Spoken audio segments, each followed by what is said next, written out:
In this episode of The Living Word, we will get a bee's eye view of life in the hive. The meticulous order and organization of a beehive is a wonderful thing to see. But first, here's something else that indicates order and design.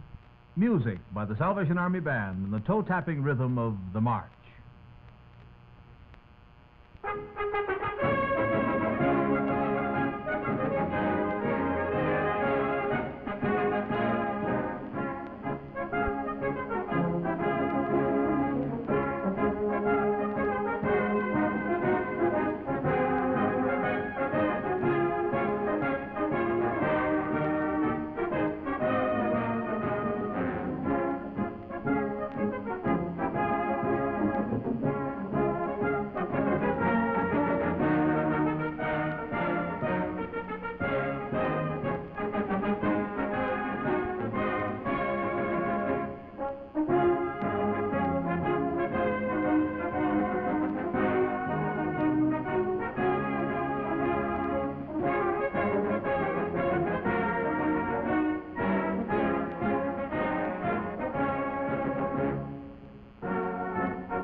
Maurice Maeterlinck, the famous Belgian poet, essayist, and mystic, wrote his Life of the Bee over 60 years ago. Ever since that time, the book has been regarded as a classic study on the honeybee, its habits and its peculiar, almost miraculous instincts. Maeterlinck was one of the first great minds to delve into the secrets of bee life and to explore the 1,001 marvels of the beehive. And every new discovery brought a new realization that behind all these mysteries there had to be an all-powerful supreme being. As Maeterlinck said himself, "The more I know about the bee, the more am I humbled, and the more do I marvel at the divine intelligence that created this tiny creature and its infallible instincts."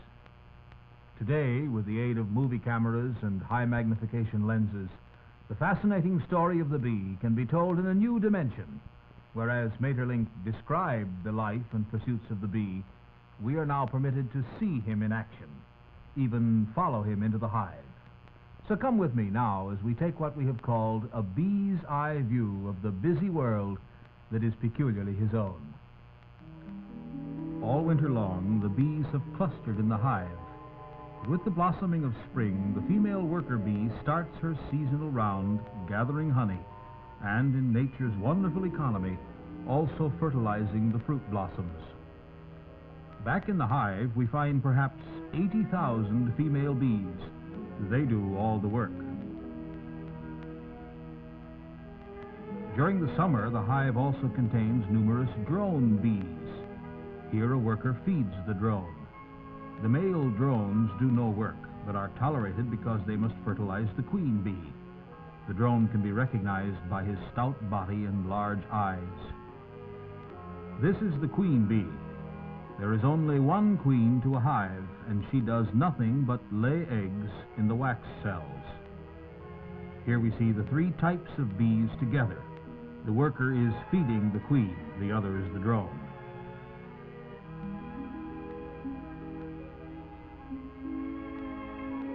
Working instinctively, the worker bees perform many duties, the most important being the gathering of nectar. The nectar is changed to honey in their bodies.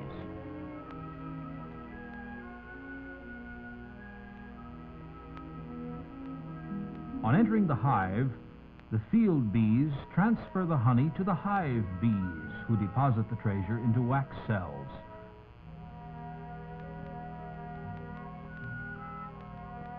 The cells are capped. Flower pollen is also important to the bee.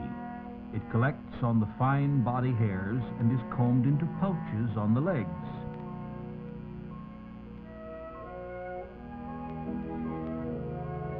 Inside the hive, this worker looks for a cell for her pollen, then kicks it off. Meanwhile, another worker mixes pollen with nectar and packs it down to make bee bread, food for the young. As for the queen, she lays thousands of eggs, her only occupation. She's always served by a court of workers who wait on her at all times. Worker bees carefully clean the brood cells ahead of the queen. After close inspection, Her Majesty lays an egg. Here is the egg at the bottom of the cell. Within 3 days, the egg hatches into a tiny larva. Nurse bees move from cell to cell, feeding the young. The larvae develop very quickly. Here we see larvae in various stages of development.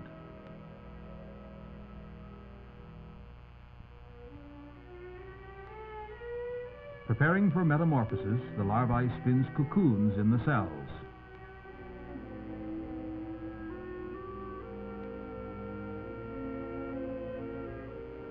The workers cap the brood cells with wax. The larvae turn into pupae. The legs and wings are developing. The young bee is now ready to emerge. 21 days have passed since the egg was laid. She cuts the wax cap and joins the other workers.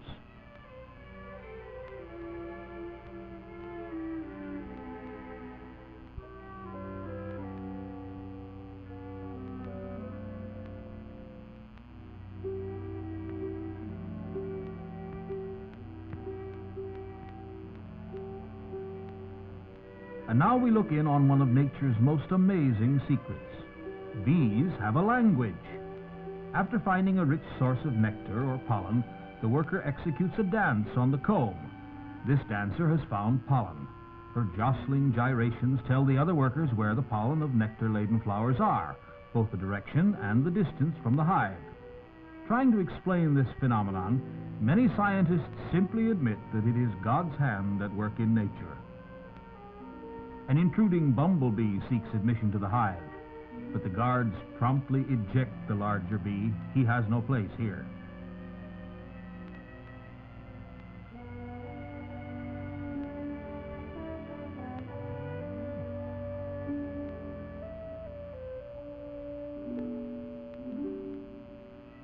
When extreme summer heat invades the hive, the bees instinctively start fanning their wings to cool it off.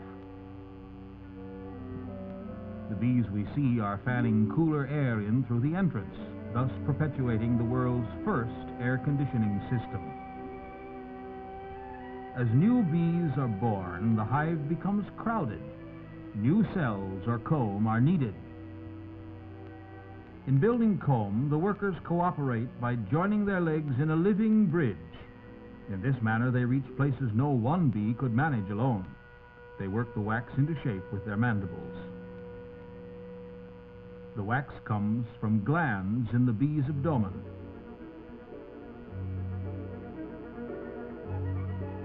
Here we witness precision unsurpassed in the animal world, baffling even to the keenest scientific mind.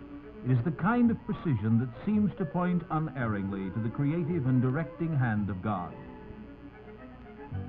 But now there is trouble in the hive. The queen is dying, and this could mean disaster. The workers look for a young larva less than 3 days old to save the colony. New cells are built for royal occupancy, and hundreds of times a day the nurses visit the queen larvae with royal jelly to promote unusual growth.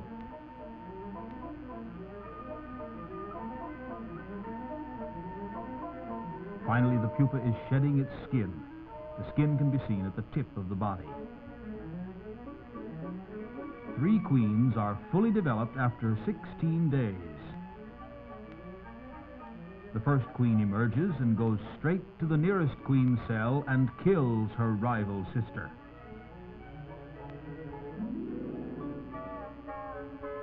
Meanwhile, the third queen escapes her cell,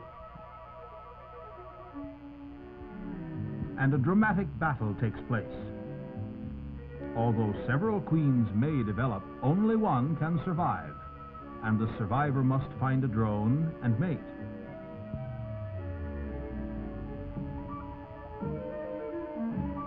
The large eyes of the drone bee help him follow the queen as she leaves the hive in flight.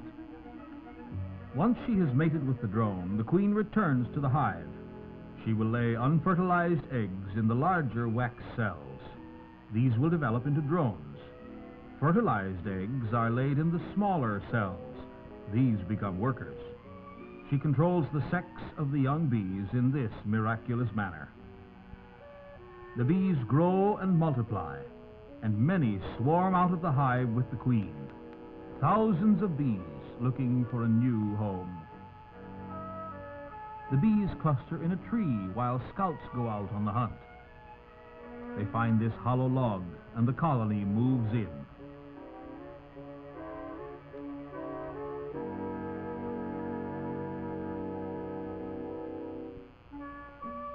Soon the workers are back on the job, and the same beautifully coordinated cycle begins all over again.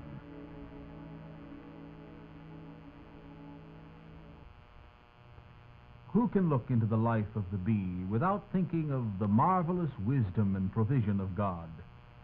The psalmist David sang, "The heavens declare the glory of God, and the firmament showeth his handiwork." While all of us, along with the bees, share in those benefits of our Creator's goodness which sustain life and satisfy our needs, we often overlook God's greatest gift, the gift of His love. The wonder of God's handiwork in creation staggers the greatest minds, but after all has been said about the marvelous instincts of the bee, the power to know and share the love of God stands supreme. The love of God is seen at its height in Jesus Christ, who loved us and gave Himself for us. Outside of His love, we are incomplete, that we may know Him and the power of His love pulsing through our lives. This greatest miracle can be the experience of all through Jesus. Ask, and it shall be given you. Seek, and ye shall find. Knock, and it shall be opened unto you. Join us again when we will seek to learn more of the living Word, and of Him who is, in very truth, the living Word.